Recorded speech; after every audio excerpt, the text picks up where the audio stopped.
Hello guys, welcome back to another video tutorial. For today's video is how to use ChatGPT for chat analytics.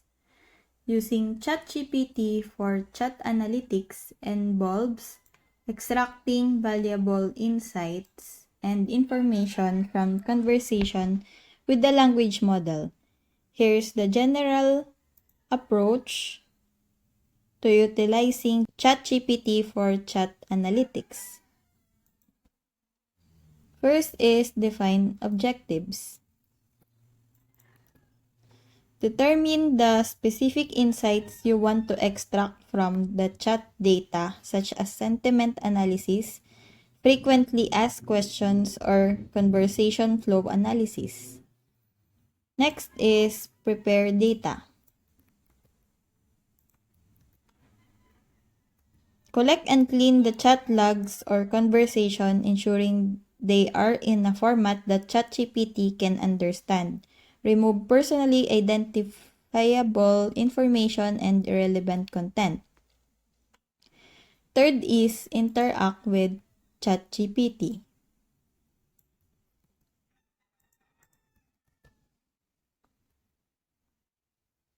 Use the OpenAI API or SDK to interact with ChatGPT. Start conversation, simulate a chat session, and obtain responses from the model. Third is extract insights.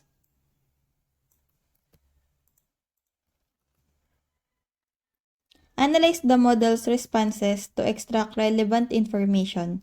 This could involve sentiment scoring, topic extraction, intent categorization, or measuring conversation dynamics. Last is analyze and iterate.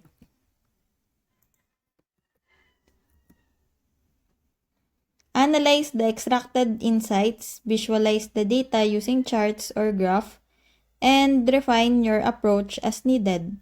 Incorporate feedback and real-world data to improve the accuracy of the analytics process. Remember that ChatGPT provides responses based on the training data it has been exposed to and might not always generate accurate or reliable insights. It's crucial to validate and cross-reference the results with real-world data and human judgment to ensure their correctness. Additionally, be mindful of privacy and ethical considerations when working with chat data. Respect user privacy, anonymize or de-identify sensitive information, and comply with relevant data protection regulations. So that's it. I hope that you learned something and this video helps. And if you have any questions or comments, kindly put it in the comment section below and make sure to subscribe and like to our channel. Thanks!